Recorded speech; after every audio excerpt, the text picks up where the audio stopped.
Let's get started with the character overview. So I am a High Elf Templar.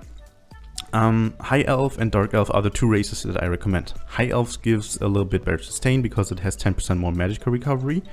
Dark Elf will deal a little bit more damage because it deals more fire damage, and we have a lot of fire damage as Magicka player in general.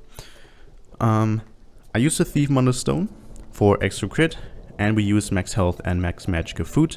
In situations where I have a hard time sustaining, I will switch to Witch Mother's Potent Brew or Clockwork Citrus Fillet.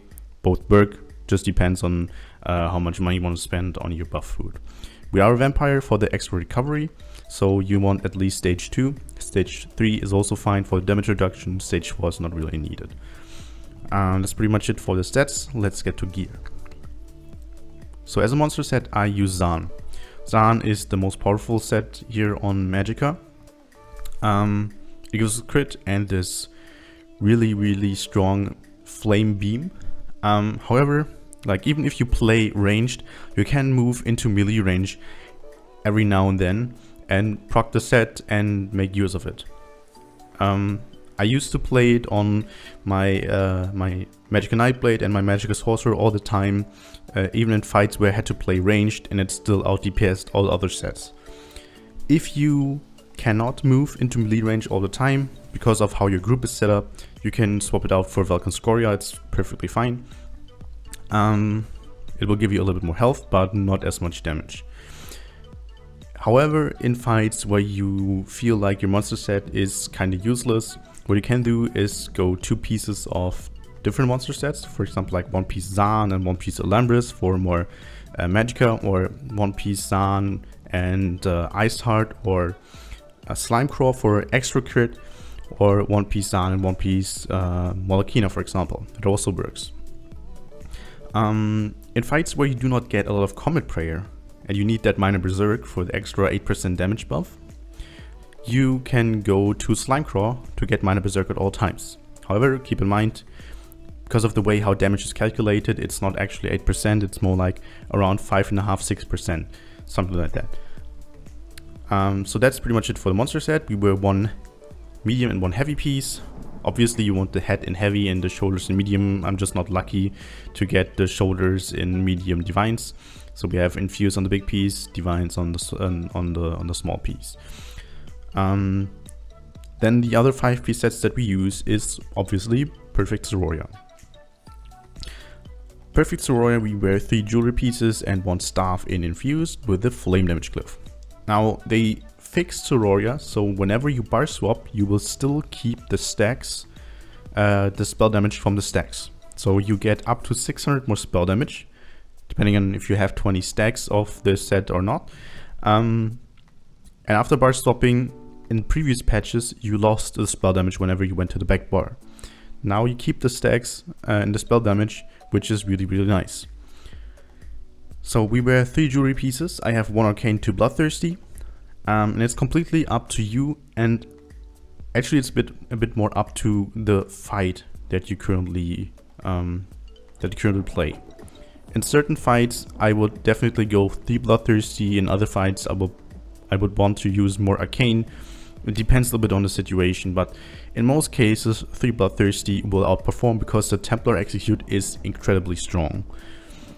So I just went for a bit safer route. I went with 1 arcane and 2 bloodthirsty here, but like I said, you can just go 3 bloodthirsty in most cases and it will still be fine.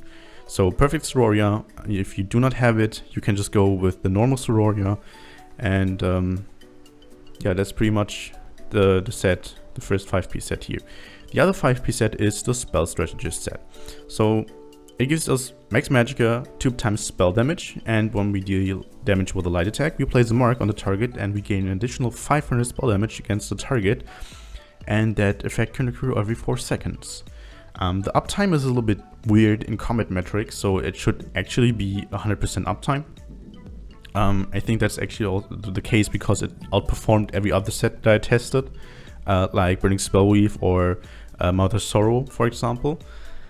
And it's one of the new sets. You can only get it in PvP from the rewards of the Worthy Mail. And if you do not have Spell Strategist, you can just replace it with Mother's Sorrow or Burning Spellweave, and it will not be like that much less damage. So Spell Strategist, we wear Infused on the big pieces and Divines on the small pieces. You can also go full Divines on the body. It will give you a little bit more crit chance because of the Thief Monostone, but less Max Magicka. You don't really feel like that much difference, even though Infused on the big pieces will be a bit more overall, a bit more DPS, according to the math. Anyway, Spell Strategist, really good. Like I said, you can replace it with Mother's Sorrow, which will probably be easier to get. Spell Strategist is really expensive. Like the body pieces go for like 100 to 300k, and the staff, normally you'd want the staff instead of the Sororia staff because you lose a ton of Magicka on the back bar if you use the perfect Sororia staff here. The staff goes for 1 to 2 million right now. So I personally want to wait until the staff is cheaper, or until I get my own Spell Strategist staff. So yeah, that's pretty much the reason why I have full body Spell Strategist on the body only. On the back bar we use a Maelstrom Inferno staff and Infused with a Magicka Absorb Glyph because it will make sustain much easier. That's pretty much it for the gear. Let's have a look at skills.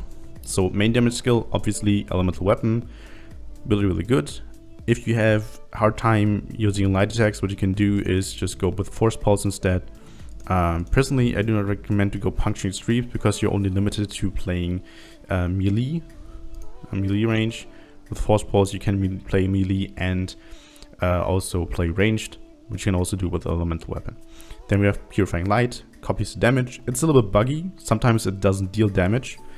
If the group DPS is really high, they still cannot fix the bug here, but it's still fine. Blazing Spear got improved by a lot. A lot of damage increase on this skill, is AoE and really powerful. Radiant Oppression, an extremely powerful execute. They changed it from 2.8 to 1.8 seconds, so we can get in more light attacks now, which is really nice. Then we have Inner Light for extra Magicka. Fiery Rage, the ultimate that we want to use in almost every situation. I only not use this ultimate if I cannot get it up before the fight finishes, so then I just go with Crescent Sweep. This skill got changed to magic damage now, which is nice, so it benefits more from our champion points. Then we have Harness Magicka, our shield. If I don't need a shield and have a hard time sustaining and I do not want to swap my food, I just go with Spell Symmetry instead. So it's completely up to the fight. Then I have Rearming Trap. Costs stamina, gives us minor force, 10% more crit damage. If I need my stamina, I just go Channeled Acceleration instead. Vampire's Bane, single target dot, really nice. Then Channeled Focus. Channeled Focus gives us back a ton of resources, 240 Magicka every second. And it also gives us Major Ward and Major Resolve, increasing our resistances. And because shields also scale now to our resistances, like shields have resistances now, this is really powerful and real important. And then of course we have the Blockade of Fire for our Maelstrom staff. For the champion points, for green I currently have 48 Walrus, 18 Sprinter, 75 Arcanis, 27 Tenacity, and then 51 Tumbling and Shadowboard. The red CP tree, this is currently for Vhoff. 72 Ironclad, 37 Spell Shield, 49 Hardy, 56 Ele Defender, 56 Thick Skinned, nothing here. And for the blue CP tree, you might want to have less points into Spell Erosion. Now I currently have some more because trash fights will be faster like that, and we have some downtime of course on debuffs like Alkosh, Crush Enchantment, etc. So I want to compensate that with putting a bit more points into Spell Erosion. Obviously you can put less in here. Then I only have 44 into Elfborn because we have such a low crit chance, and 43 into Elemental Expert. Keep in mind we have 120 here in this tree, so we unlock Arcane Well. This will, when you kill an enemy, you have a 10% chance to restore 3.5k Magicka for up to 3 friendly targets, which is really powerful for sustain, especially in trash. Then we have 66 into Master Arms, 9 to Staff Expert to unlock the Butcher passive, increases our light attack damage against the low health targets by 5%. And then we have 75 into Thaumaturge to unlock the Exploiter passive. So off-balance enemies get an additional 10% damage by their off-balance. Can only be up for 25% of the fight. But we have a lot of damage over time effects. We have Vampire's Bane, we have Blazing Spear, we have the Blockade, and even our Execute counts as damage over time, and then of course some other skills. But yeah, that's pretty much it for the champion points and for the skills and gear. And that's it for the video, guys. So if you have any additional questions, feel free to ask them in the comment section. And if you want to have a more in-depth look, like I said, wait for the class guide. It will be a little bit longer, but I hope you will enjoy that as well. If you liked the video, make sure to hit the like button. And if you do not want to miss any more ESO content, hit the sub button. I'd really appreciate it. And I hope you tune in next time too. Until then, bye bye.